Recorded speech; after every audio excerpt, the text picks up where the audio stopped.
আপনি জীবনেও শুনবেন না যে সুন্দরবনের একটি রয়্যাল বেঙ্গল টাইগার আর একটা টাইগারকে মার্ডার করে দিয়েছে।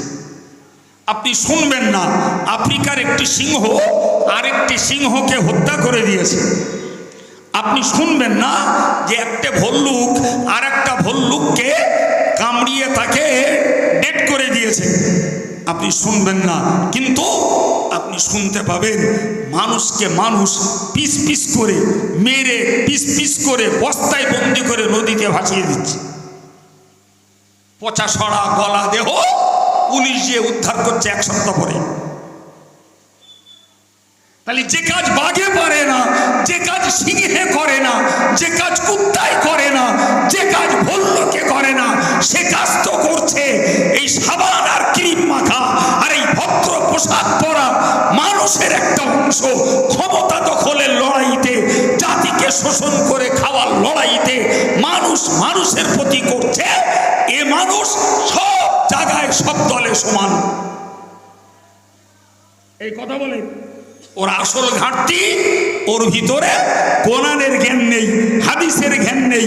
ওর ভিতরে কবরের আযাব, হাসরের আযাব, জাহান্নামের আযাব, পুরসিরাতের আযাবের ভয় নেই। সুতরাং ও যে ধর্মের হোক আর যে দলেরই হোক, ও দ্বারাতে এগুলো সম্ভব, কারণ ও তো বেঁচেই নিয়েছে। ওর ঠিকানাটা জাহান্নাম। ফলে ওর কাছ থেকে আপনি দুনিয়াতে ভালো কিছু আশা করতে পারেন না। কিন্তু যার ভিতরে চিন্তা রয়েছে আমাকে কবরের আযাব থেকে বাঁচতে হবে, হাসরের দিনে আরশের ছায়ার নিচে জায়গা পেতে হবে, যার ভিতরে চিন্তা রয়েছে আমাকে পুলসিরাত পেরোতে হবে, যার ভিতরে ভয় আছে আমাকে জাহান্নাম থেকে বাঁচতে হবে, যার ভিতরে ভয় আছে আমাকে জান্নাতে যেতে হবে, ভাই তার ওই ভয়টাই তাকে মানুষের গুণে মানুষ হতে সাহায্য করবে। কথা বুঝতে পারছেন না? জি প্রিয় ভাইরা আমার, ওই শিক্ষা কোরআনে, ওই শিক্ষা হাদিসে, ওই শিক্ষা প্রিয় নবীর আদর্শে। আপনি তাকিয়ে দেখুন, আমি আপনাকে শোনাচ্ছি একবার দরুদ শরীফ। আল্লাহ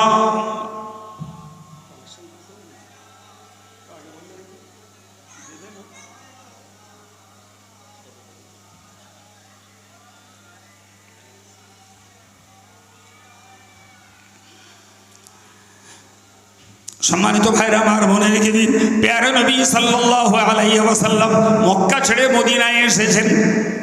রসুলের বয়স তখন 53, ইন্তেকাল করেছেন 63-তে।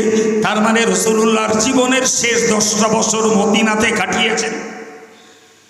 তো মদিনায় আসার আগে ওখানকার সামাজিক যে রিপোর্ট নবী পেলেন সেটি হলো আউস এবং খাজরাজ, দুটি মদিনার খুব উল্লেখযোগ্য দুটি গোষ্ঠী, দুটি সম্প্রদায়। এরা বিগত 40 বছর ধরে লড়াই করছে। ক বছর? জোরে বলেন। 40 বছর ধরে লড়াই করছে একটা বিষয়কে কেন্দ্র করে। বিষয়টা শুনলে আপনাদেরও হাসি লাগবে। বিষয়টা হলো আরো পানির টানার নির্দেশ। ফলে একটা কুয়া থাকলে ওই কুয়া থেকে মানুষও পানি পান করবে, আর ওই কুয়াতে রাখালরাও তাদের উট, ছাগল, ভেড়া, দুম্বা এ জাতীয় পশুগুলোকেও তারা পানি পান করাবে। তো একটা কুয়াকে কেন্দ্র করে দ্বন্দ্ব শুরু হলো। দ্বন্দ্ব যে আউসের লোকেরা বলল আমাদের উট আগে পানি পান করবে, আর খাজরাজের লোকেরা বলল আমাদের উট আগে পানি পান করবে। উট তো পশু, সে তো অবলা প্রাণী, রাখাল তাকে নিয়ে যাবে তবে তো সে পানির কাছে পৌঁছাতে পারবে। সুতরাং দ্বন্দ্ব উঠে উঠে না, দ্বন্দ্ব হলো দুই গোষ্ঠীর রাখালের সঙ্গে। কথা বোঝাতে পারলাম? এখন দুই গোষ্ঠীর রাখালের সঙ্গে যখন দ্বন্দ্ব শুরু হলো, রাখালের মালিকগুলো এসে হাজির হলো। এবারে শুরু হলো দুর্দমনীয় মাঠডাঙ্গা খুন রাহাজানি। আর এই মাঠডাঙ্গা চলতে লাগলো 40 বছর। এবার ভাবুন যে এরা কতটা তলানিতে ঠেকে গেছে এদের চরিত্র, যে সামান্য একটা উট কে আগে পানি পান করবে, কে পরে করবে, এইটুকুর সমাধান না করতে পেরে 40 বছর একাধারে মানুষ হত্যার লড়াই চলল। আউসের লোক সুযোগ পেলে খজরাজের লোকের মেরে দেয়, আর খজরাজের লোক সুযোগ পেলে আউসের লোকের মেরে দেয়। বাবা, এইভাবে কি সমাজ জীবনে বাঁচা যায়? বলেন বলেন। পুরো একটা মার্কেট, জি, তো সেখানে সব দলের লোকেদেরই ওঠা বসা করতে হয় নাকি? তো যদি দুটো দল আর একটা দল একে অপরকে পেলেই যদি হত্যার প্রতি যদি তাদের উৎসাহ তৈরি হয়, তাহলে তাদের জীবনযাত্রা বিপন্ন। আমার আল্লাহ পাক নবী এলেন, ওদের কাছে কোরআন শুনিয়ে দিলেন, ওদের কাছে আল্লাহর ভয়ের বার্তা দিয়ে দিলেন। এ প্রিয় ভাইরা আমার, মনে রেখে দিন, এই বার্তা তাদের মাঝে যখন পৌঁছানোর পরে দেখতে পাওয়া গেল তাদের যুদ্ধ বন্ধ হলো, তারা একে অপরের প্রতি সহানুভূতিশীল হলো। এই কথাকে কোরআনে উল্লেখ করে আল্লাহ বলেছেন, উযকুরু নি'মাতাল্লাহি আলাইকুম ইয কুনতুম আ'দাআন ফাআল্লাফা বাইনা কুলুবিকুম। ও আউসের লোকেরা, ওগো খজরাজের লোকেরা, আমি আল্লাহর নিয়ামতকে তোমরা স্মরণ করো।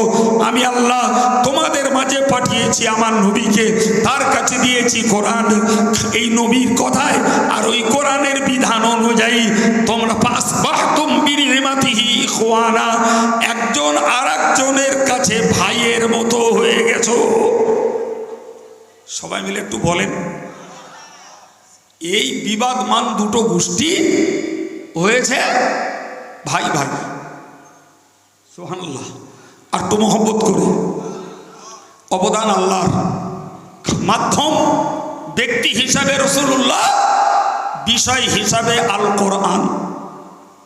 লজ্জাস্কর কথা বলছি বাবা, আজকে 34টা বৎসর হলো এই বাঙালি সমাজের এই ইসলামী বিষয়গুলির সমাধান, আমরা যারা এক কথায় বলি ফতোয়া, এই ফতোয়ার খেদমত করছি।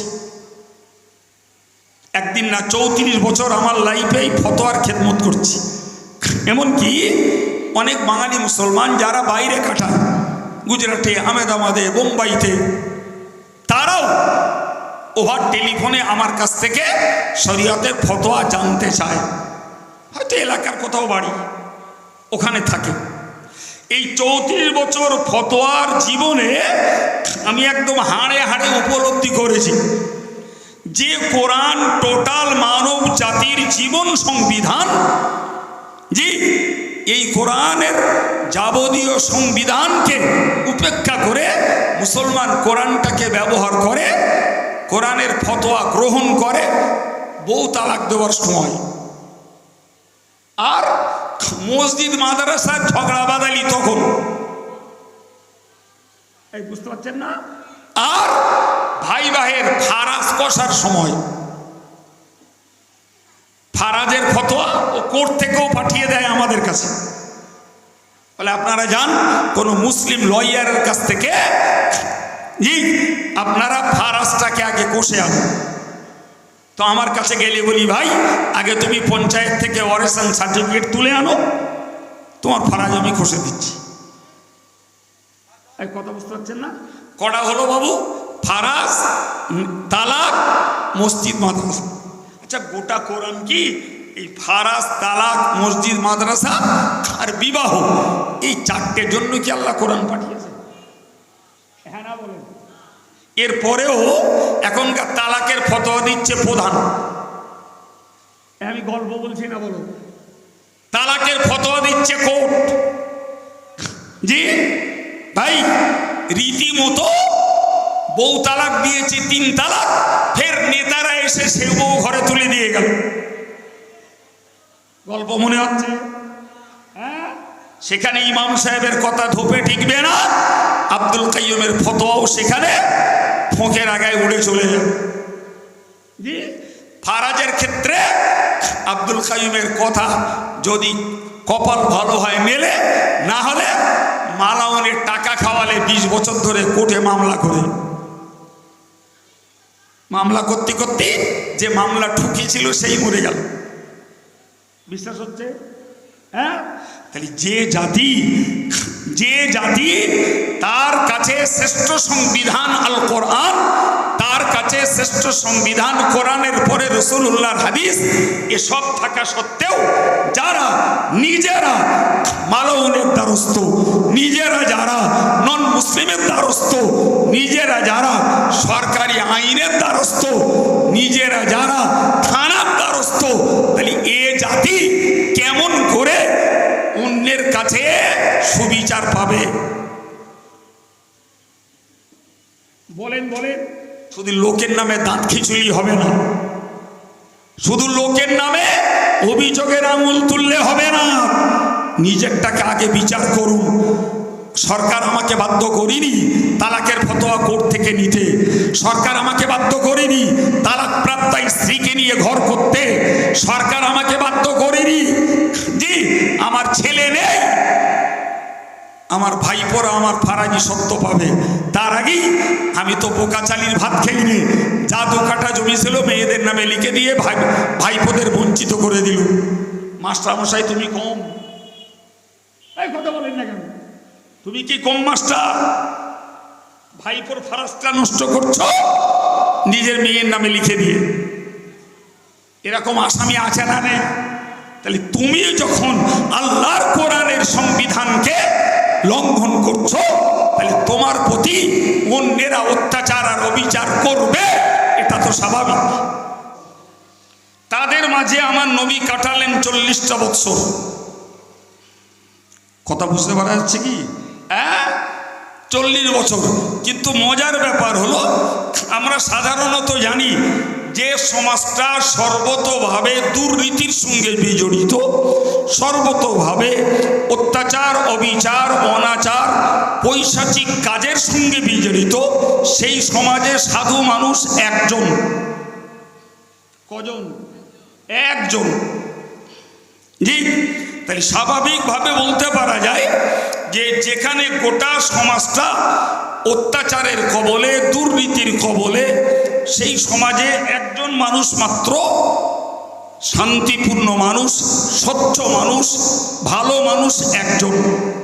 তাহলে আমাদের সাধারণ অঙ্ক এটাই বলবে যে এত মানুষের মাঝে পড়ে একজন মানুষ কখনোই একটি সমাজের পরিবর্তন ঘটাতে পারে না, একটি জাতির দুর্নীতিকে কখনোই নস্যাৎ করে দিতে পারে না, একটি সমাজের অত্যাচার আর অবিচারকে কখনো বন্ধ করতে পারে না।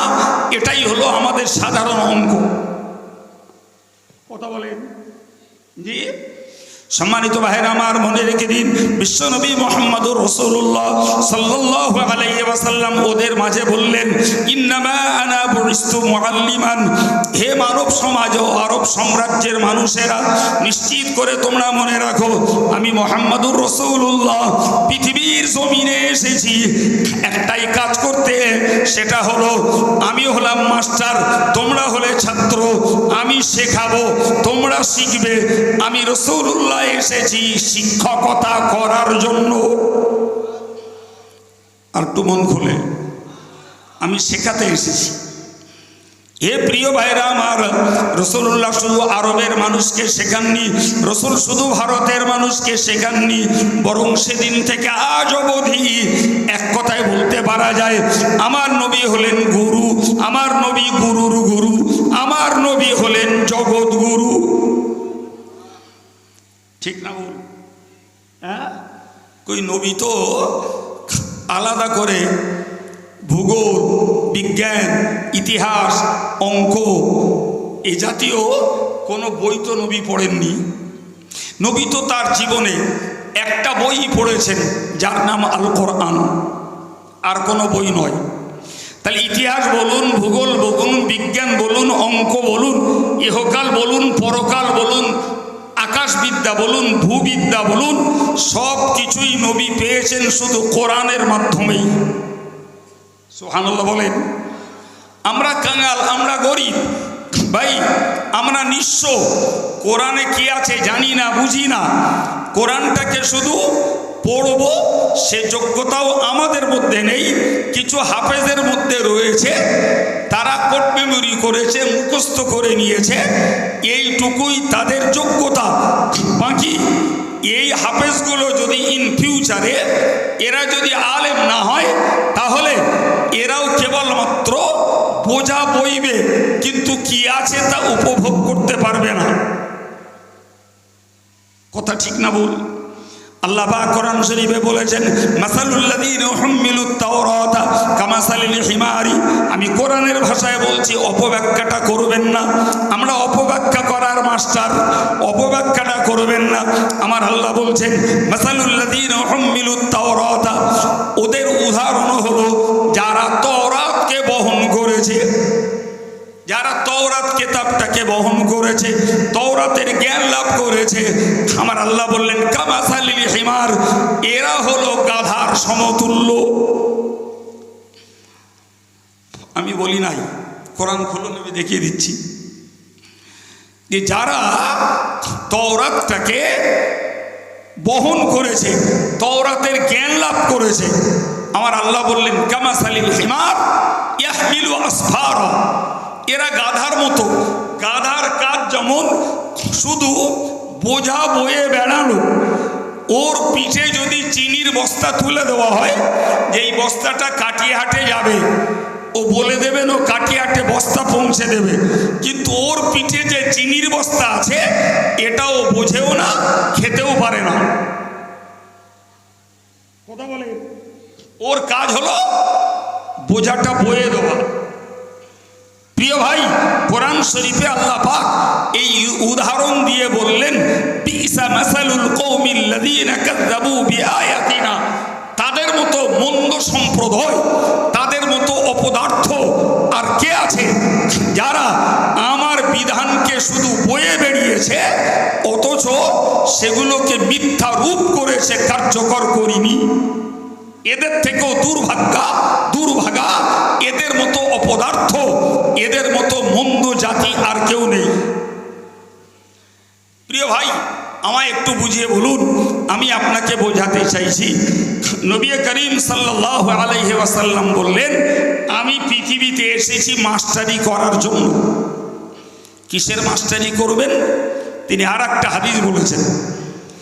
আল্লাহ পাক নবী সাল্লাল্লাহু আলাইহি ওয়াসাল্লাম বলেন, ইন্নামা আনা বুইস্তু লিউতাম্মিমা মাকারিমাল আখলাক, আমি মুহাম্মদুর রাসূলুল্লাহ পৃথিবীতে এসেছি মানুষের উত্তম চরিত্রের উন্নতি ঘটাবার জন্য। তার মানে এই কোরআন দ্বারা আমি মানুষের চরিত্রের উন্নতি ঘটাবো। সুবহানাল্লাহ, এই কথাটাও নবীর বক্তব্য। সম্মানিত ভাইরা আমার, এ প্রিয় যুবকেরা, মনে রাখুন, নবী যেমনটি বলেছেন, ইতিহাস খুলে আমরা দেখতে পাচ্ছি নবী অক্ষরে অক্ষরে তা বাস্তব রূপ দিয়েছেন। একটু আগেই বললাম যে জাতি সর্বতোভাবে বর্বর, অসভ্য, মূর্খ, অত্যাচারী, দুর্নীতিবাজ, ব্যভিচারী, সুদখোর, জুয়াখোর, মদখোর, হেন কোনো দোষ ছিল না যে জাতির মধ্যে ছিল না। রাসূলুল্লাহর কোরআন প্রচারের ধারাবাহিক পিরিয়ড হলো 20 বছর। ক বছর বললাম বাবা? এই জোরে বলেন, ক বছর? 20 বছর। যদিও কোরআন নাজিল হওয়ার টোটাল পিরিয়ড 23 বছর, কিন্তু প্রথম দিকে 5টা আয়াত নাজিল হয়, এরপরে 3 বছর কোরআন নাজিল হয়নি। ভালো করে মুখস্থ রাখুন, প্রথম দিকে 5টা আয়াত নাজিল হয়।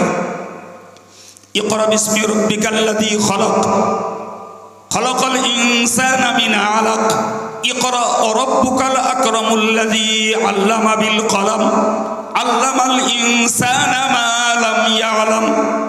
এই 5টা আয়াত কি বলা আছে? ইকরা, ওগো নবী তুমি পড়ো, বিসমি রাব্বিকাল্লাযী খলাক, তোমার ওই রবের নামে পড়ো যিনি সৃষ্টি করেছেন। খলাকাল ইনসানা মিন আলাক, যিনি সৃষ্টি করেছেন জমাট রক্ত থেকে।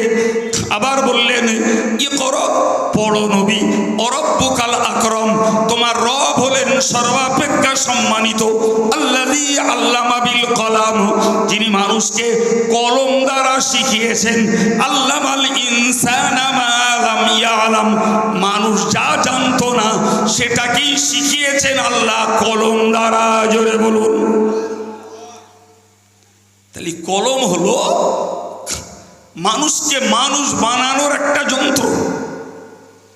যে মানুষকে যদি মানুষ হতে হয় তাহলে মোবাইলের দ্বারাই নয়, মানুষকে মানুষ হতে গেলে লাঠি হাতে তুলে দিয়ে নয়, মানুষকে মানুষ যদি বানাতে হয় পিস্তল তুলে দিয়ে নয়, মানুষকে যদি মানুষ বানাতে হয় অস্ত্র তুলে দিয়ে নয়, মানুষকে মানুষ বানাতে হলে বোমা তুলে দিয়ে নয়, মানুষকে যদি মানুষ বানাতে হয় তাহলে তার হাতে তুলে দিতে হবে কলম, যে কলম দ্বারা আল্লাহ মানুষকে শিখিয়েছেন।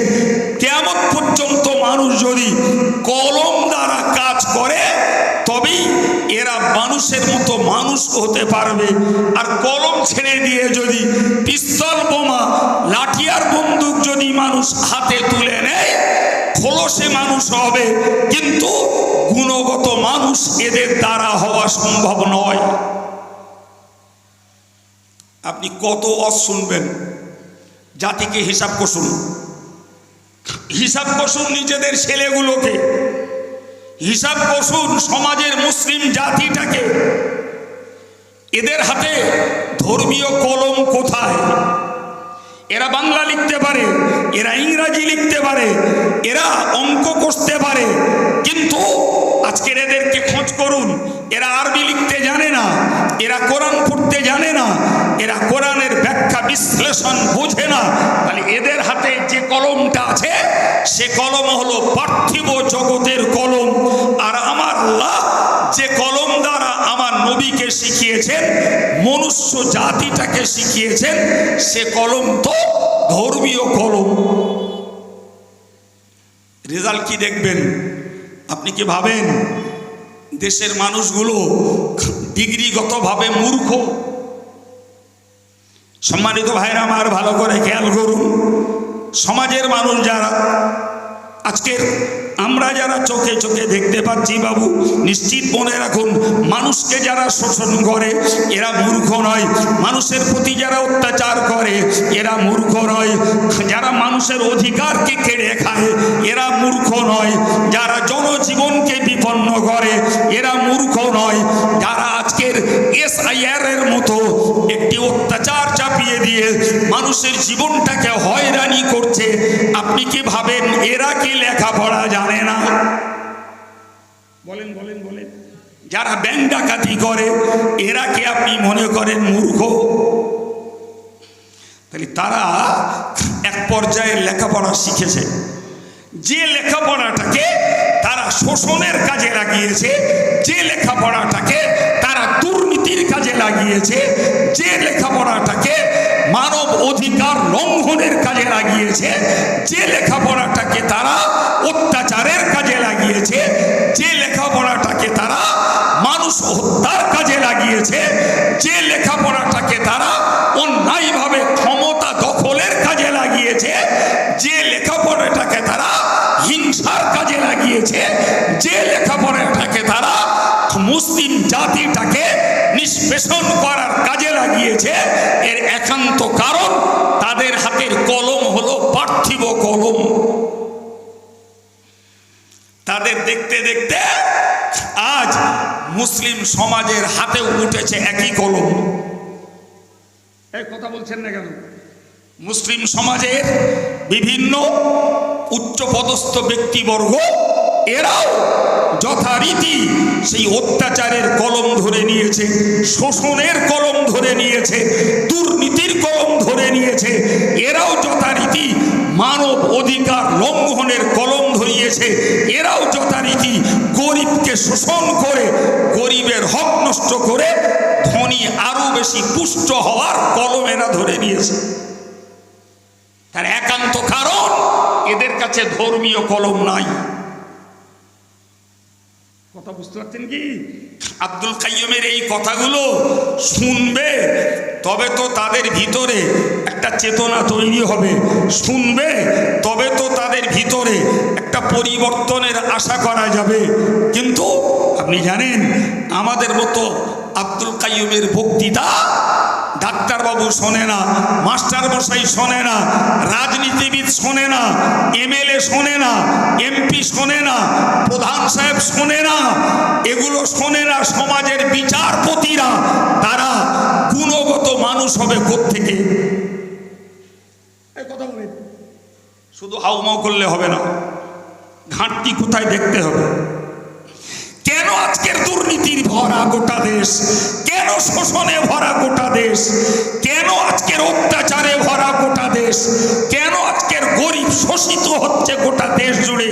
এর আসল কারণ খুঁজতে হবে। বুঝতে পারেননি? হ্যাঁ, আসল কারণ ওইখানে যে এদের ভিতরে ধর্ম শিক্ষার অভাব। এদের হাতের কলমটা ধর্মীয় কলম নয়। যে এদের কাছে যদি ধর্ম শিক্ষা থাকতো, এদের ভিতরে যদি ধর্মীয় কলম থাকতো, তাহলে বিশ্বনবী মুহাম্মদুর রাসূলুল্লাহ সাল্লাল্লাহু আলাইহি ওয়াসাল্লামের একার আন্দোলন, একার প্রচেষ্টা, একার সংগ্রামের বিনিময়ে একটি বিরাট সাম্রাজ্য, তাদের জীবনের পরিবর্তন ঘটে, তারা প্রকৃত আল্লাহওয়ালা তৈরি হয়েছে। আজকে এতটা ব্রড সার্কেলে যদি কারুর দ্বারায় না হতো, তাহলে ধর্মীয় জ্ঞান আর ধর্মীয় কলম যদি থাকতো, তাহলে কিছু মানুষের মধ্যে হলেও শান্তির জীবন ফিরে পাওয়া যেত। কিন্তু গোটা দেশময় একাকার হয়ে চলেছে। আমরা ট্রাই করে কোনোদিন দেখিনি, চেষ্টা কোনোদিন করিনি, দেখি না দুর্নীতির মাঝে, অত্যাচারের মাঝে, অবিচারের মাঝে আমরা কিছু করতে পারি কিনা, এ চিন্তার মানুষ আজও আমরা দেখতে পাইনি। অথচ নবীর একলার চেষ্টা গোটা জাতির পরিবর্তন হয়েছে। সম্মানিত ভাইরা আমার, ভালো করে মনে রাখুন, আমি আপনাকে বুঝিয়ে বলতে চাই, মহান আল্লাহ পাক কোরআন শরীফে জানিয়েছেন, ওয়াতাসিবু বিহাবলিল্লাহি জামিআন ওয়া লা তাফাররাকু।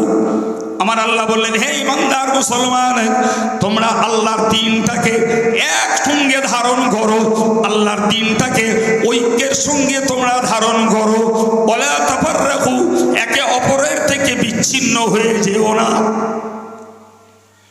এই কথাটা আমরা কাজে লাগাতে পারি?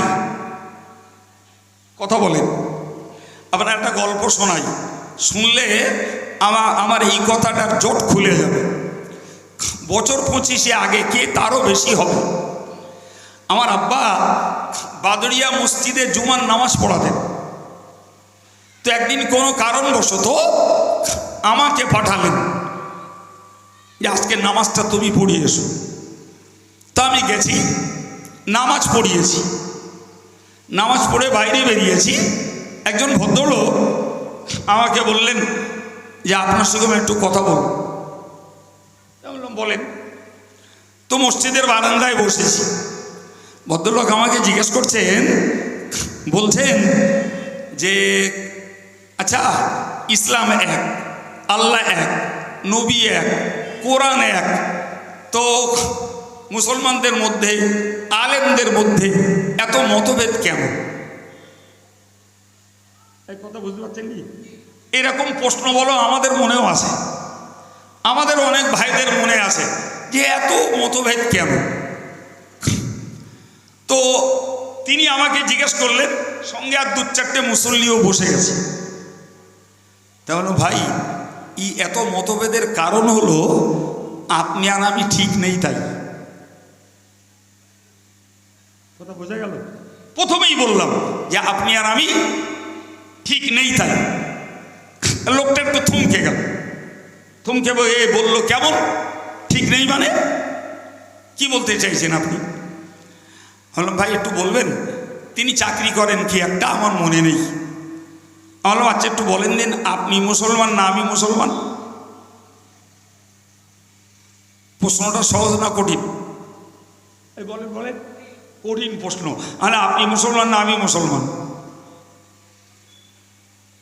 তো ভদ্রলোক বলছে আমরা দুজনেই মুসলমান।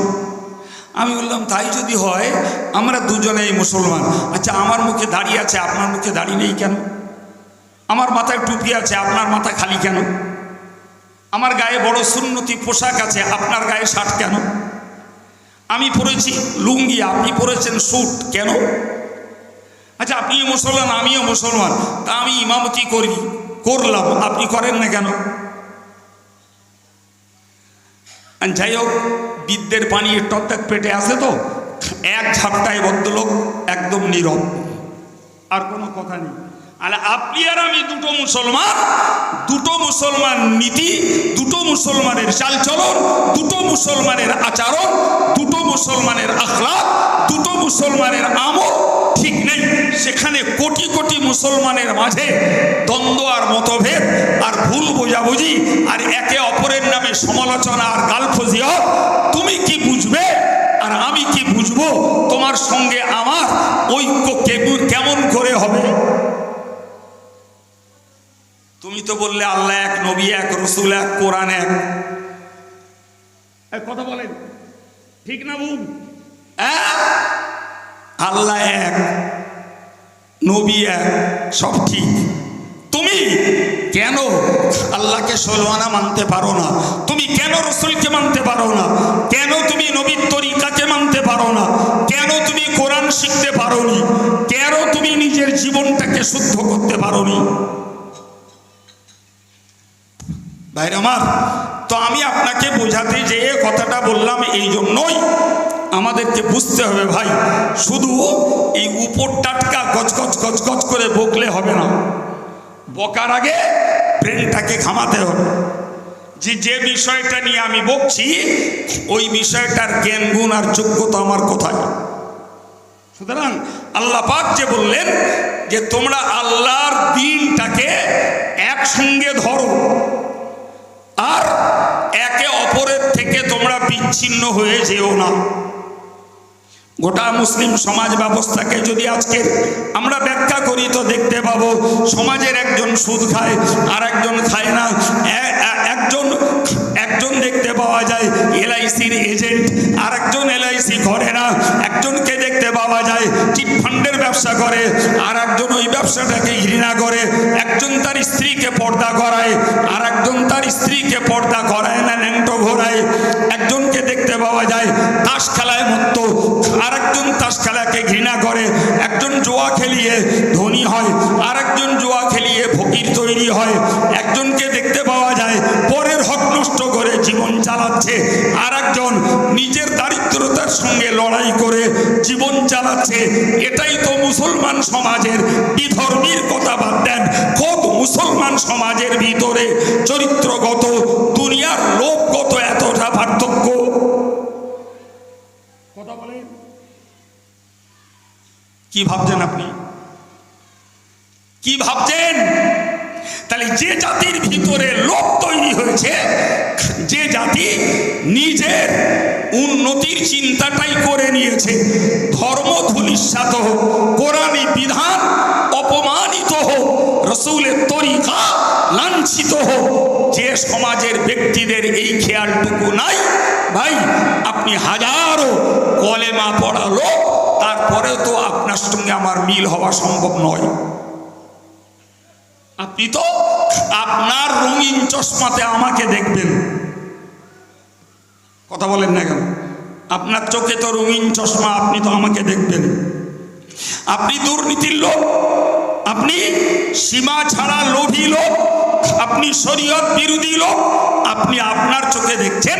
কাইয়ুম সাহেব যদি এইরকম হয় তাহলে কাইয়ুম সাহেবের সঙ্গে আমার মিল মহব্বতটা ভালো থাকে।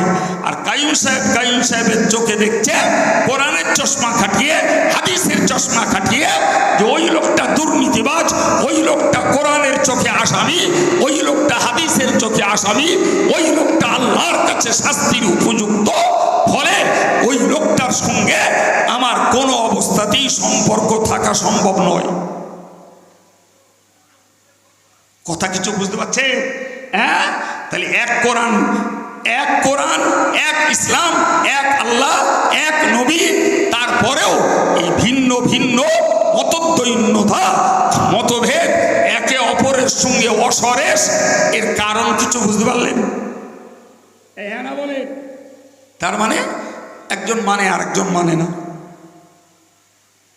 বলেন বলেন বাবু, আপনি বলুন তো, যারা আল্লাহকে বুড়ি আঙুল দেখায়, যারা নবীকে বুড়ি আঙুল দেখায়, যারা শরীয়তকে বুড়ি আঙুল দেখায়, এরা জনগণকে বুড়ি আঙুল দেখাতে সন্মঙ্গলবার লাগবে?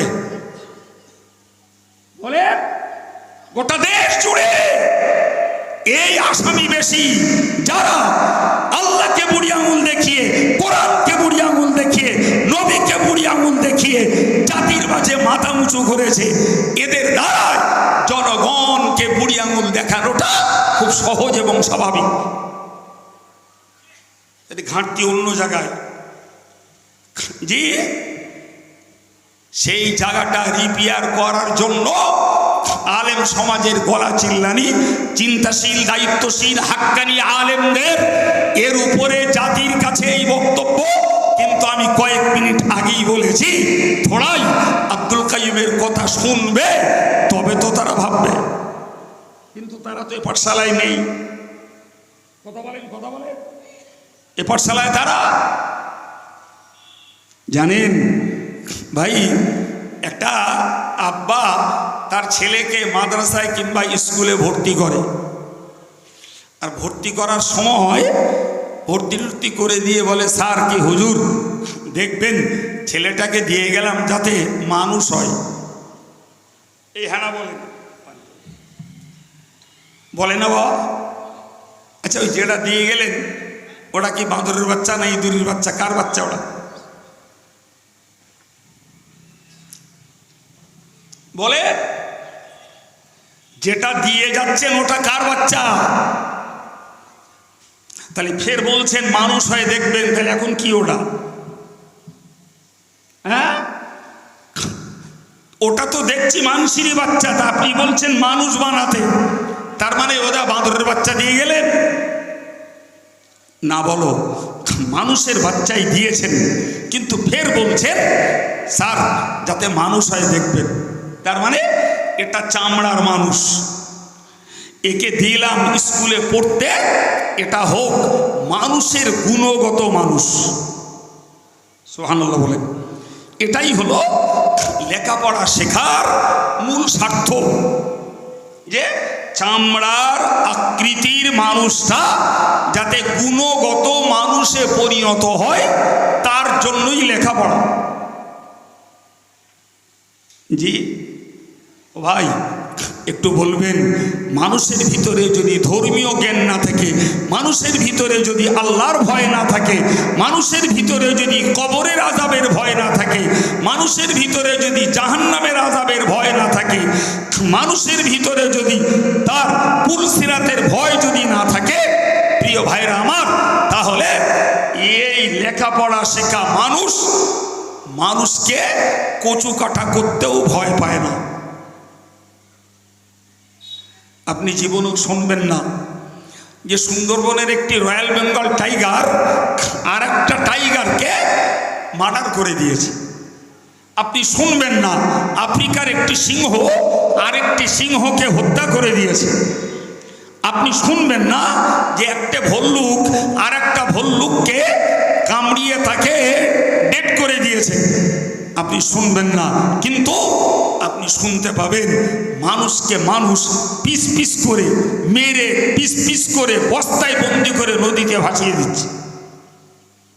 পচা সরা গলা দেহ পুলিশ যে উদ্ধার করছে 1 সপ্তাহ পরে।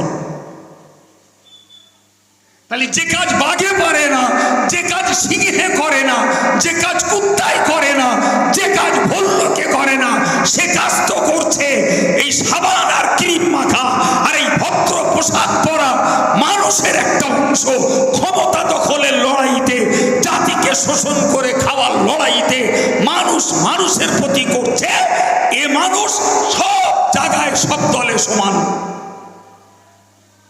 এই কথা বলে ওর আসল ঘাটতি ওর ভিতরে কোরআনের জ্ঞান নেই, হাদিসের জ্ঞান নেই, ওর ভিতরে কবরের আযাব, হাসরের আযাব, জাহান্নামের আযাব, পুরসিরাতের আযাবের ভয় নেই। সুতরাং ও যে ধর্মের হোক আর যে দলেরই হোক, ওর দ্বারাতে এগুলো সম্ভব, কারণ ও তো বেছেই নিয়েছে ওর ঠিকানাটা জাহান্নাম। ফলে ওর কাছ থেকে আপনি দুনিয়াতে ভালো কিছু আশা করতে পারেন না। কিন্তু যার ভিতরে চিন্তা রয়েছে আমাকে কবরের আযাব থেকে বাঁচতে হবে, হাসরের দিনে আরশের ছায়ার নিচে জায়গা পেতে হবে, যার ভিতরে চিন্তা রয়েছে আমাকে পুলসিরাত পেরোতে হবে, যার ভিতরে ভয় আছে আমাকে জাহান্নাম থেকে বাঁচতে হবে, যার ভিতরে ভয় আছে আমাকে জান্নাতে যেতে হবে, ভাই তার ওই ভয়টাই তাকে মানুষের গুণে মানুষ হতে সাহায্য করবে। কথা বুঝতে পারছেন না? জি প্রিয় ভাইরা আমার, ওই শিক্ষা কোরআনে, ওই শিক্ষা হাদিসে, ওই শিক্ষা প্রিয় নবীর আদর্শে। আপনি তাকিয়ে দেখুন, আমি আপনাকে শোনাচ্ছি একবার দরুদ শরীফ। আল্লাহ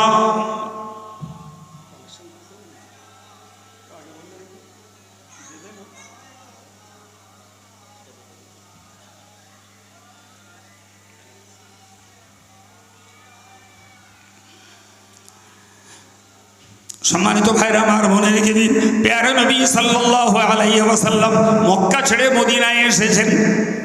রসুলের বয়স তখন 53, ইন্তেকাল করেছেন 63-তে।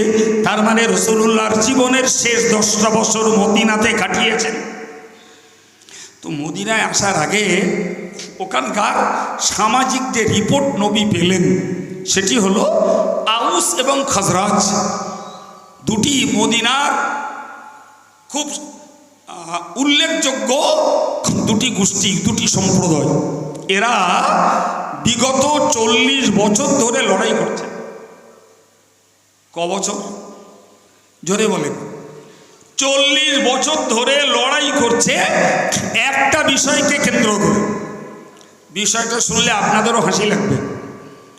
বিষয়টা হলো আরো পানির টানার নির্দেশ।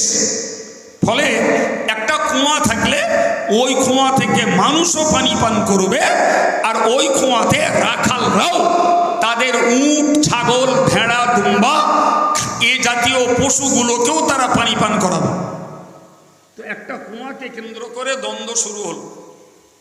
দ্বন্দ্ব যে আউসের লোকেরা বলল আমাদের উট আগে পানি পান করবে, আর খাজরাজের লোকেরা বলল আমাদের উট আগে পানি পান করবে। উট তো পশু, সে তো অবলা প্রাণী, রাখাল তাকে নিয়ে যাবে তবে তো সে পানির কাছে পৌঁছাতে পারবে। সুতরাং দ্বন্দ্ব উঠে উঠে না, দ্বন্দ্ব হলো দুই গোষ্ঠীর রাখালের সঙ্গে। কথা বোঝাতে পারলাম? এখন দুই গোষ্ঠীর রাখালের সঙ্গে যখন দ্বন্দ্ব শুরু হলো, রাখালের মালিকগুলো এসে হাজির হলো। এবারে শুরু হলো দুর্দমনীয় মাঠডাঙ্গা, খুন রাহাজানি। আর এই মাঠডাঙ্গা চলতে লাগলো 40 বছর। এবার ভাবুন যে এরা কতটা তলানিতে ঠেকে গেছে এদের চরিত্র, যে সামান্য একটা উটকে আগে পানি পান করবে, কে পরে করবে, এইটুকুর সমাধান না করতে পেরে 40 বছর একাধারে মানুষ হত্যার লড়াই চলল। আউসের লোক সুযোগ পেলে খজরাজের লোকের মেরে দেয়, আর খজরাজের লোক সুযোগ পেলে আউসের লোকের মেরে দেয়। বাবা, এইভাবে কি সমাজ জীবনে বাঁচা যায়? বলেন বলেন। পুরো একটা মার্কেট, জি, তো সেখানে সব দলের লোকেদেরই ওঠা বসা করতে হয় নাকি? তো যদি দুটো দল আর একটা দল একে অপরকে পেলেই যদি হত্যার প্রতি যদি তাদের উৎসাহ তৈরি হয়, তাহলে তাদের জীবনযাত্রা বিপন্ন। আমার আল্লাহ পাকে নবী এলেন, ওদের কাছে কোরআন শুনিয়ে দিলেন, ওদের কাছে আল্লাহর ভয়ের বার্তা দিয়ে দিলেন। এ প্রিয় ভাইরা আমার, মনে রেখে দিন, এই বার্তা তাদের মাঝে যখন পৌঁছালো, পৌঁছানোর পরে দেখতে পাওয়া গেল তাদের যুদ্ধ বন্ধ হলো। তারা একে অপরের তোমাদের প্রতি সহানুভূতিশীল হলো। এই কথাকে কোরআনে উল্লেখ করে আল্লাহ বলেছেন, ওযকুরু নি'মাতাল্লাহি আলাইকুম ইয কুনতুম আ'দাআন ফাআল্লাফা বাইনা কুলুবিকুম। ও আউসের লোকেরা, ওগো খজরজের লোকেরা, আমি আল্লাহর নিয়ামতকে তোমরা স্মরণ করো। আমি আল্লাহ তোমাদের মাঝে পাঠিয়েছি আমার নবীকে, তার কাছে দিয়েছি কোরআন। এই নবীর কথায় আর ওই কোরআনের বিধান অনুযায়ী তোমরা ফাসবাহতুম বিনিমাতিহি ইখওয়ানা, একজন আরেকজনের কাছে ভাইয়ের মতো হয়ে গেছো। সবাই মিলে একটু বলেন। এই বিবাদমান দুটো গোষ্ঠী হয়েছে ভাই ভাই। সুবহানাল্লাহ। আর তো মহব্বত করে অবদান আল্লাহর। মাধ্যম ব্যক্তি হিসাবে রাসূলুল্লাহ, বিষয় হিসাবে আল কোরআন। লজ্জাস্কর কথা বলছি বাবা, আজকে 34টা বৎসর হলো এই বাঙালি সমাজের এই ইসলামী বিষয়গুলির সমাধান আমরা যারা এক কথায় বলি ফতোয়া, এই ফতোয়ার খেদমত করছি।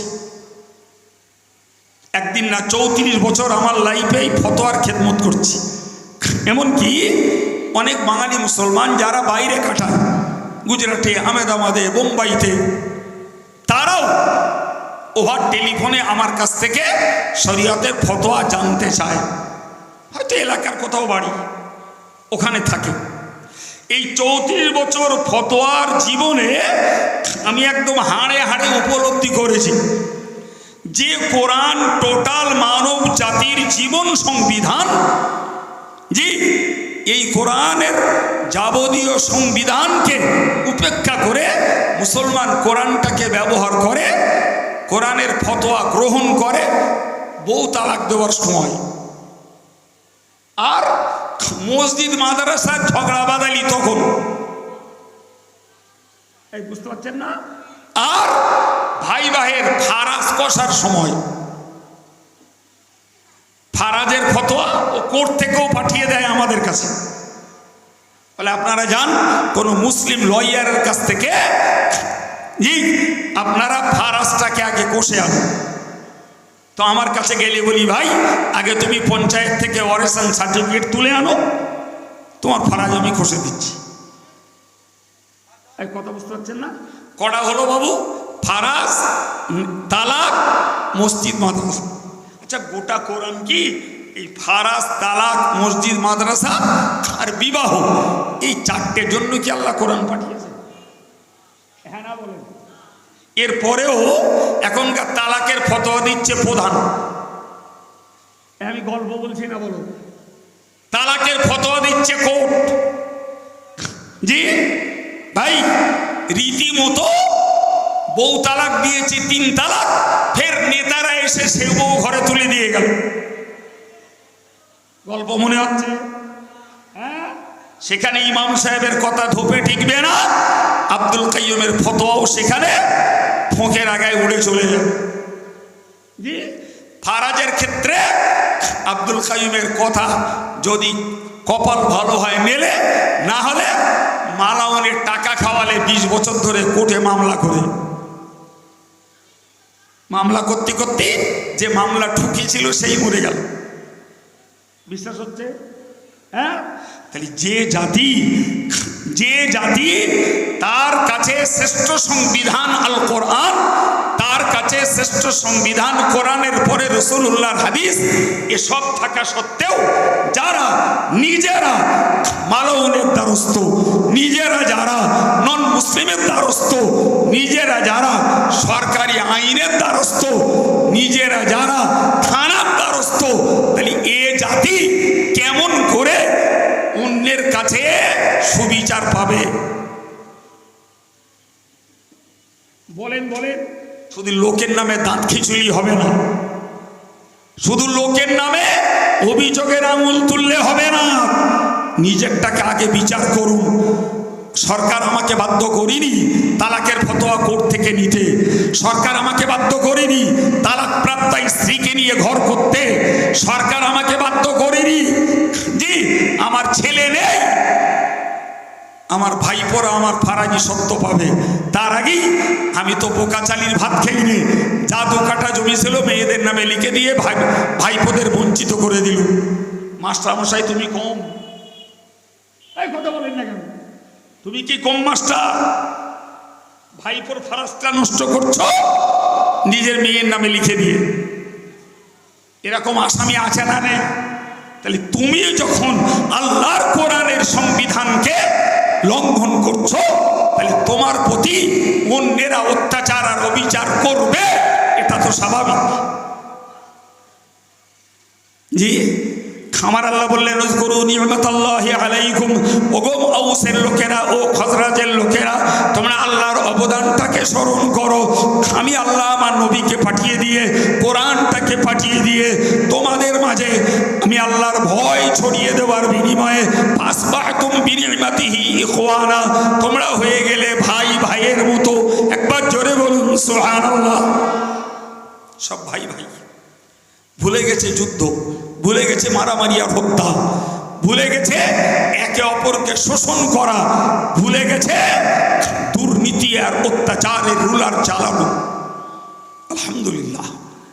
জি, আমার আল্লাহ বললেন ওকুনতুম আলা শাফা হুফরাতিম মিনান নার, ও আউসের লোকেরা খজরাজের লোকেরা, তোমরা তো জাহান্নামের কিনারায় এসে দাঁড়িয়েছিলে। জাহান্নামের কিনারায়, তার মানে মরতে দেরি, জাহান্নামে জ্বলতে দেরি হবে না, শুধু মরবে আর জাহান্নামের শাস্তি পাবে।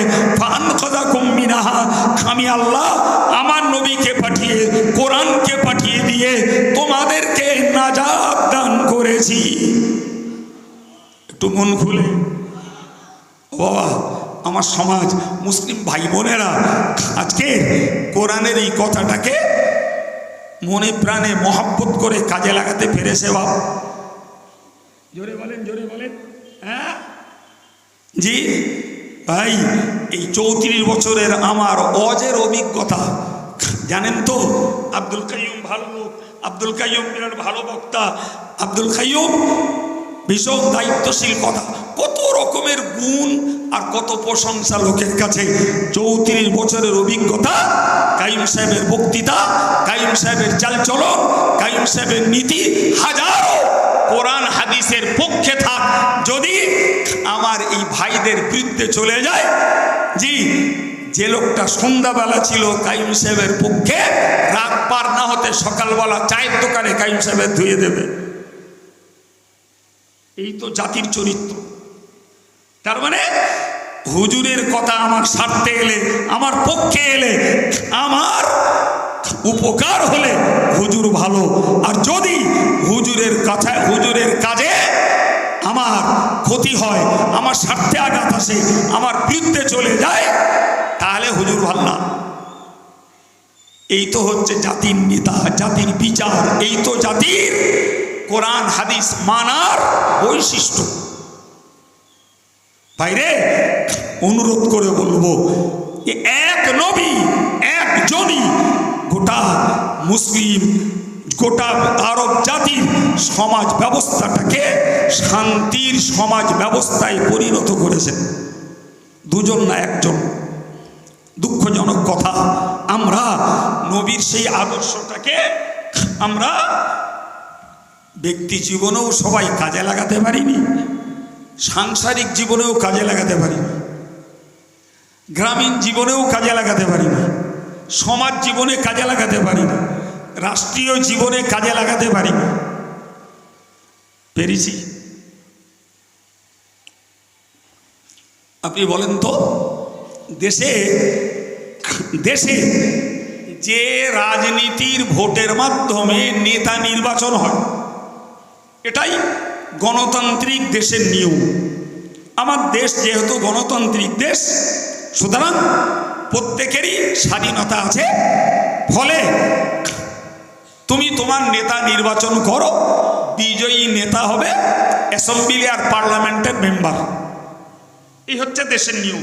আচ্ছা, আপনারা বলুন দিন, বেয়াদবির ক্ষমা চেয়ে বলছি, একদম খোলা মনে বলছি, জি, আমি গোটা বাংলার, গোটা ভারতবর্ষে মুসলমানদেরকে বলবো যে ভাই সমস্ত দ্বিধা দ্বন্দ্ব মতদ্বৈন্যতা সব কিছু ভুলে যেয়ে আপনারা আগামী লোকসভার ইলেকশনে এই দলটারে ভোট দেন। মেনে নেবেন আমার খাড়ায় ফেলে ধোবে? এই দেখেন, তাড়াতাড়ি বলেন, দেরি করছেন কেন? মেনে নেবে? হ্যাঁ, আমারে সকালবেলা কবরে দেবে, সন্ধ্যেবেলা ওখানতে তুলে শ্মশানে দেবে। আচ্ছা যাক, ও যেটার নাম বলে ফেলেছিলাম ওটা ভুল। আচ্ছা, আমি ওটা পাল্টে আর একটা দলের নাম বলবো, তাও কি মেনে নেবে?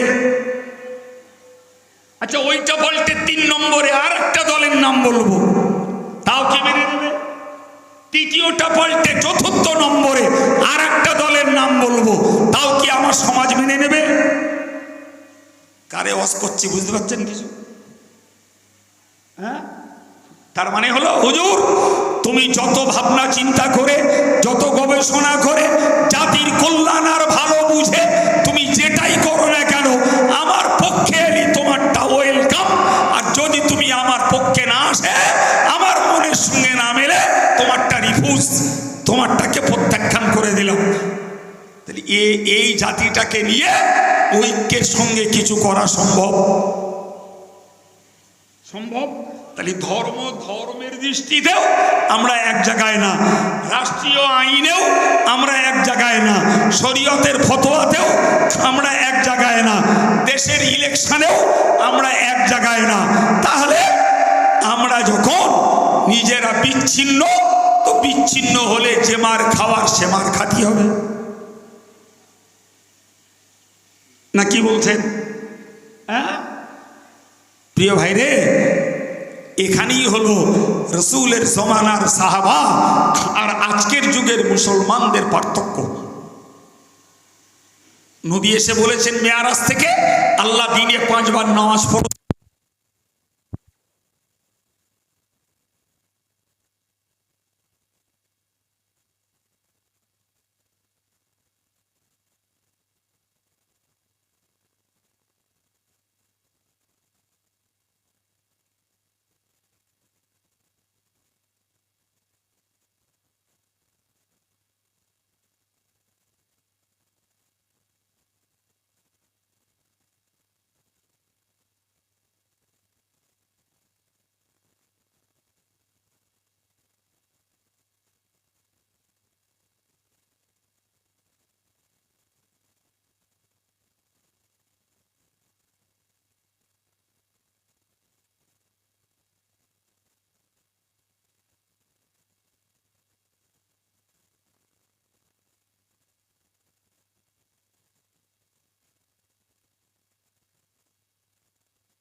সম্মানিত ভাইরা, আলহামদুলিল্লাহ।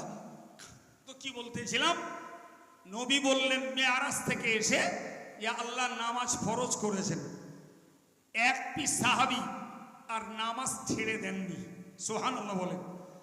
নবী এসে বললেন জাহান্নাম রয়েছে, তারা ভয়ে তারা তাদের মতন আমলের জীবন তৈরি করেছেন।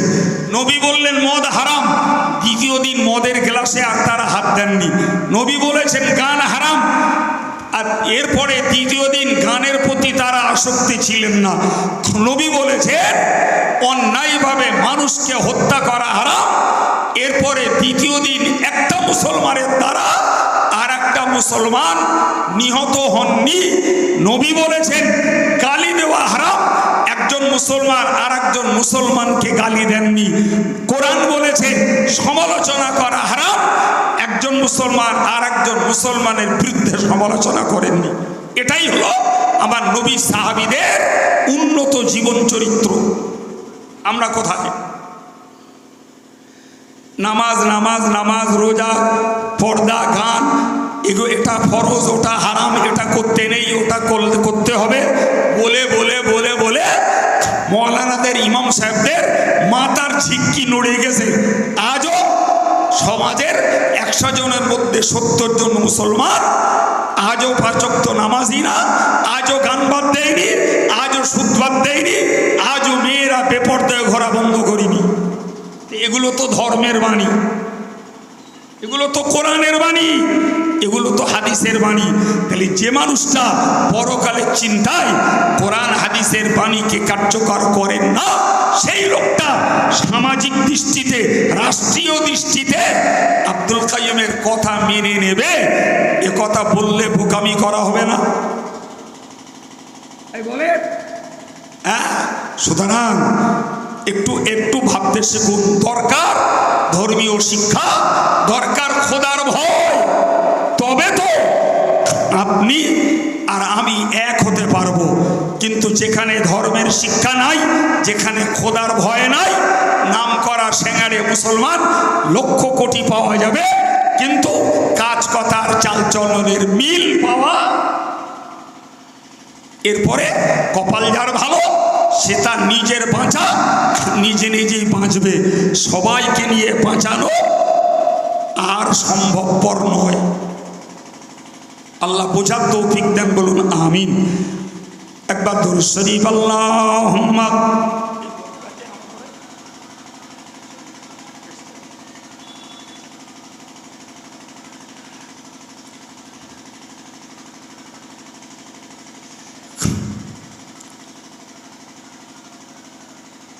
সম্মানিত ভাইরা, আপনারা জানেন আমি সময়ের সঙ্গে চলতে চেষ্টা করি। আমার অ্যাকচুয়াল দাওয়াত নিউ টাউনে, এর পরের দাওয়াত। এখান থেকে মাত্র 1.5 ঘন্টা সময় আমাকে নিউ টাউনে যেয়ে উঠতে হবে। ফলে আমি সময় মতোই ছাড়তে বাধ্য। তো আমার সময় একদম কাঁটা ধরা 10 মিনিট বাকি আছে। আমাদের আজকের পরের বক্তা আমাদের শেখ পানিগোবরা হাফেজ সাহেব হুজুর কিবলার বড় সাহেবজাদা, বড় ভাই সাহেব, তিনি এসেও পৌঁছেছেন। তার সুললিত কণ্ঠের আলোচনা আপনারা শুনবেন। আমি মাত্র 10টা মিনিটের জন্য এই কোরআনী প্রতিষ্ঠানটার উন্নয়নে এবং এর চলমান অবস্থাকে ঠিক রাখার জন্য আপনাদের থেকে একটু সহযোগিতা চাইছি। 200 পারেন, 500 পারেন, 100 পারেন। জি, ইতিপূর্বেও অন্য বছরেও চেয়েছি, আপনারা দিয়েছেন। আজও একটু চাইছি বাবু, 10টা মিনিট একটু সময় দেন, পরে হুজুরের কথা আলোচনা শুনবেন। একটু উঠে আসুন। কে পারেন 200, 500, 1000 টাকা, 100 টাকা নগদ দিতে? যদি মনে করেন কাছে নেই, একটু ওয়াদা করা লেখাবেন, আপনার সময় মতো আপনি দিবেন। একটু ওয়াদা রাখুন। আমার একটা ভাই, দিনদার একটি যুবক ছেলে, নগদ 100 টাকা দিয়েছে। আমাদের সেলিম নগদ 100 টাকা দিয়েছে। আসুন বাবা, একটু আসুন।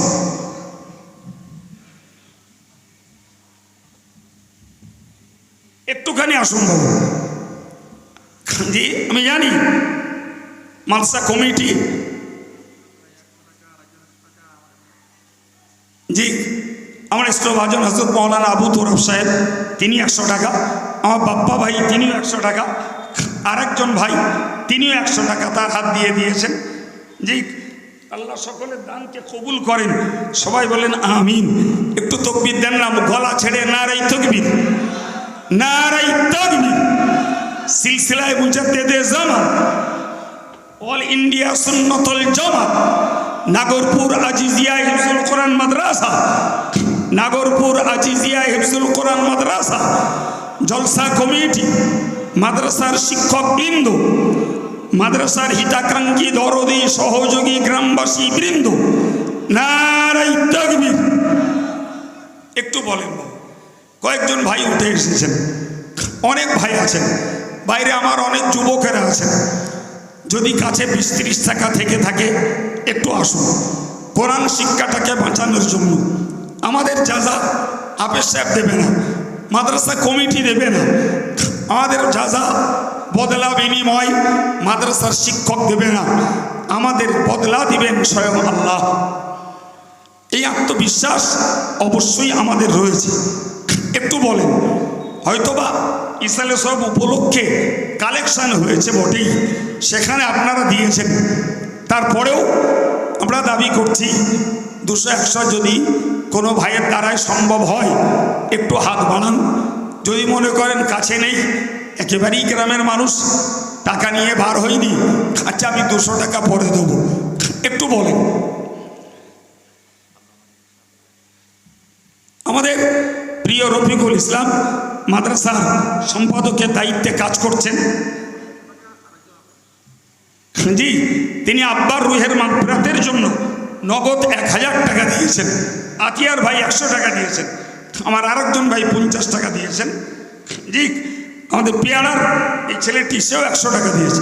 আল্লাহ সকলের দানকে কবুল করুন, দানের বিনিময়ে মনস্কামনাকে সফল করুন, হায়াত কিসমতে আল্লাহ বরকত দান করুন, রুজি রোজগারে আল্লাহ সচ্ছলতা দিন, আল্লাহ দানের বিনিময়ে সকল দুর্গতি থেকে হেফাজত করুন। সবাই বলুন আমিন। আমার আর ভাই 100 টাকা দিয়ে গেছেন।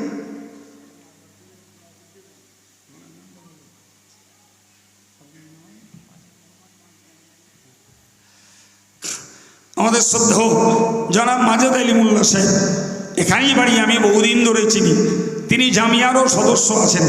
আজকের এখানে নগদ 1000 টাকা দিয়ে তিনি আব্বা মায়ের জন্য দোয়া চেয়েছেন।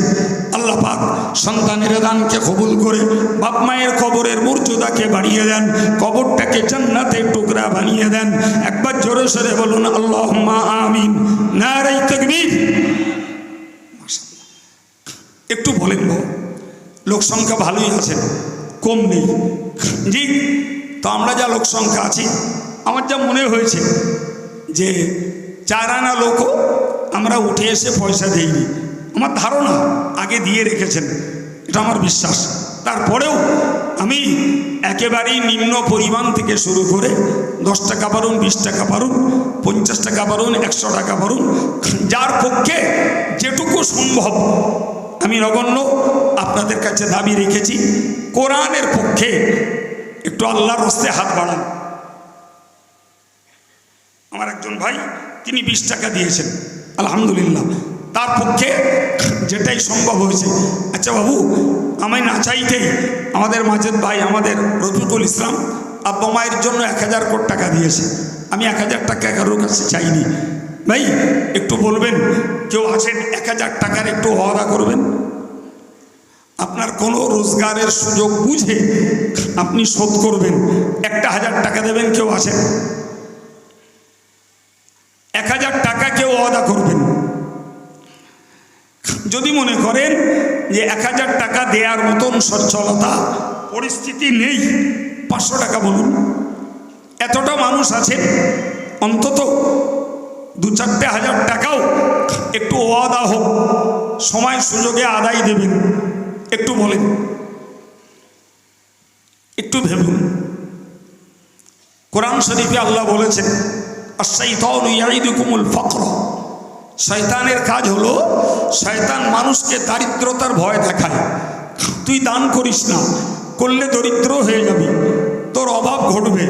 আমার আল্লাহ বলছেন শয়তানের কাজ হলো যে দারিদ্রতার ভয় দেখায়, ওয়া'মুরুকুম বিল ফাহশা, এবং মন্দ কাজের আদেশ করে।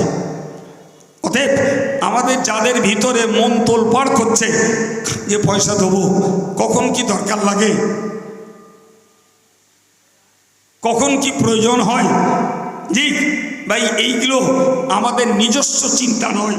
এই চিন্তাগুলোই শয়তানের পক্ষ থেকে উস্কানি দেওয়া হয়, জি। তো আমরা শয়তানকে পরাজিত করে আমরা পারাগত অনুযায়ী কিছু ভাই দিয়েছেন, আগেও আমার ভাইরা দিয়েছেন। যদি আগামী দিনের জন্য আমরা কিছু দিতে পারি একটু বলুন। আমার একজন ভাই তিনি নগদ 100 টাকা দিয়েছেন, আল্লাহ কবুল করুন, বলুন আমিন। নারে তাকবীর। একটু কলেমা শরীফে জিকির করেন, লা ইলাহা ইল্লাল্লাহ, লা ইলাহা ইল্লাল্লাহ, লা ইলাহা ইল্লাল্লাহ, লা ইলাহা ইল্লাল্লাহ, মুহাম্মাদুর রাসূলুল্লাহ। আল্লাহুম্মা সাল্লি আলা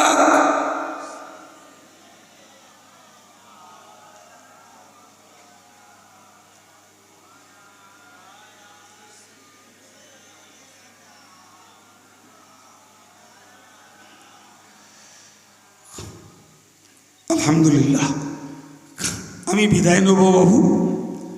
যতটুকু আল্লাহ বলিয়েছেন কবুল করুন।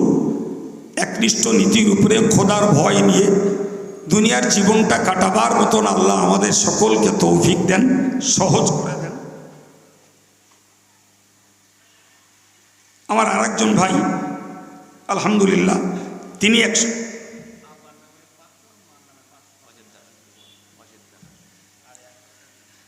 আমার অজেদ দালাল ভাই, জি, তিনি আব্বার এমনি 100 টাকা নগদ দিয়েছেন, আর আব্বার নামে 500 আর মায়ের নামে 500, এই 500 500 1000 টাকা তিনি ওয়াদা করছেন। আল্লাহ পাক তার দানকে কবুল করে। আলহামদুলিল্লাহ।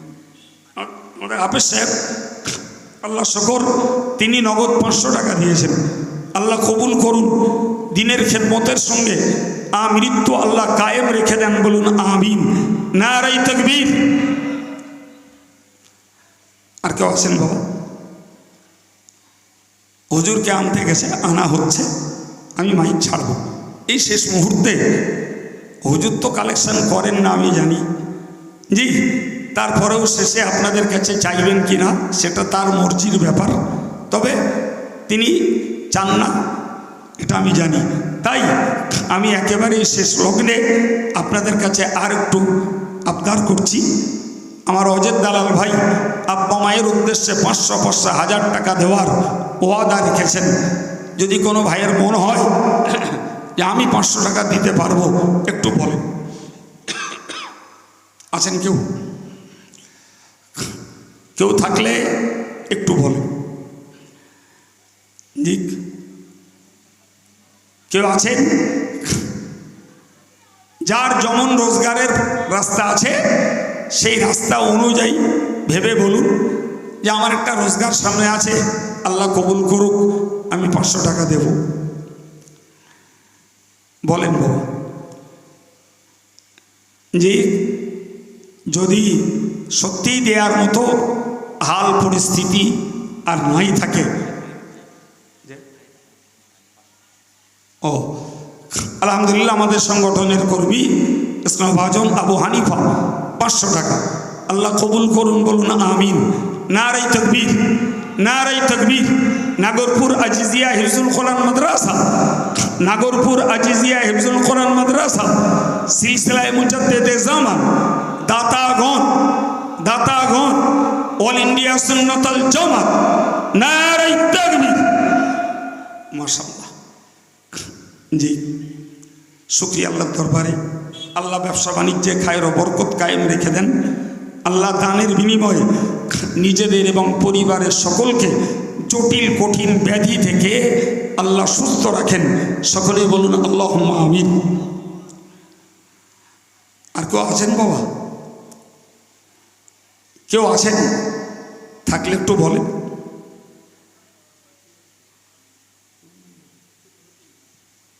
আপনারা জানেন আমাদের মরহুম খলিল ভাই, তিনি একটা নিপাট দিনদার মানুষ ছিলেন, সংগঠনের জন্য প্রচুর খাটতেন এবং সমস্ত নেকির কাজে তার একটা আলাদা আগ্রহ আবেগ ছিল। সেই মানুষটা পরলোকগত। তার এই ছেলেটি কুতুবউদ্দিন, মাশাআল্লাহ, সম্ভবত গত বছর এখান থেকে হাফেজ হয়েছে, আমার একটু মনে পড়ছে। জি, সে তার আব্বার জন্য দোয়া চেয়ে 150 টাকা নগদ দিয়েছে। আল্লাহ তার আব্বার কবরের দরজাকে বুলন্দ করে দেন, কবরটাকে জান্নাতি খুশবুতে ভরপুর করে দেন, বলুন আমিন। নারায়ে তাকবীর।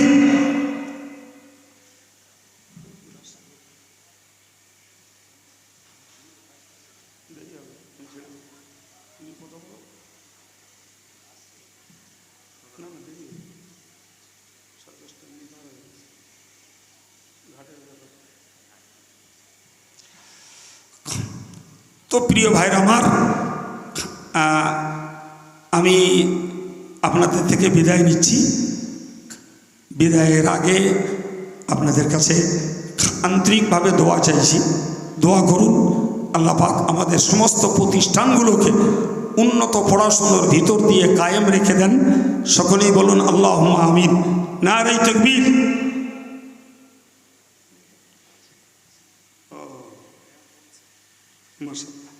আমাদের রফিকুল ইসলামের ছেলে এখানে পড়াশুনো করছে আলহামদুলিল্লাহ, তারও খেয়াল এসছে, তার কাছে মানে খাবার খাওয়া পয়সা 100 টাকা দিয়েছে। আল্লাহ তার জেহেনকে কোষাদা করে দেন এবং দ্রুত হাফেজে কোরআন হওয়ার তৌফিক দেন, বলুন আমিন। ওমা আলাইনা ইল্লাল বালাগ। আসসালামু আলাইকুম।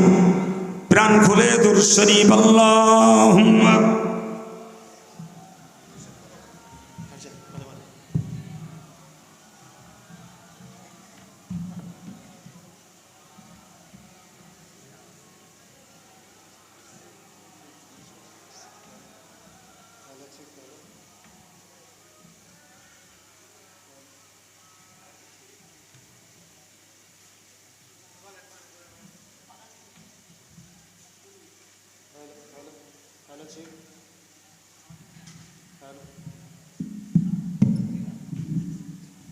হ্যালো চিক, হ্যালো। কেউ ওঠাউঠি করবেন না। আমাদের সকলে শ্রদ্ধাভাজন জনাব হাফেজ সাহেব হুজুর পীর কেবলা রহমাতুল্লাহ আলাইহির সুযোগ্য বড় সাহেবজাদা হুজুর, তিনি আমাদের মাঝে এসে গেছেন। বেশিক্ষণ তিনি সময় নেবেন না, আখেরি মোনাজাত করে তারপরে সবাই যাবেন, কেউ চলে যাবেন না। আখেরি মোনাজাত, সবাই বসে যান, ওঠাওঠি করবেন না। হুজুর কেবলা এসে গেছেন, তার মুখনিসৃত বায়ান সহ আখেরি মোনাজাত করে তারপরে সবাই যাবেন।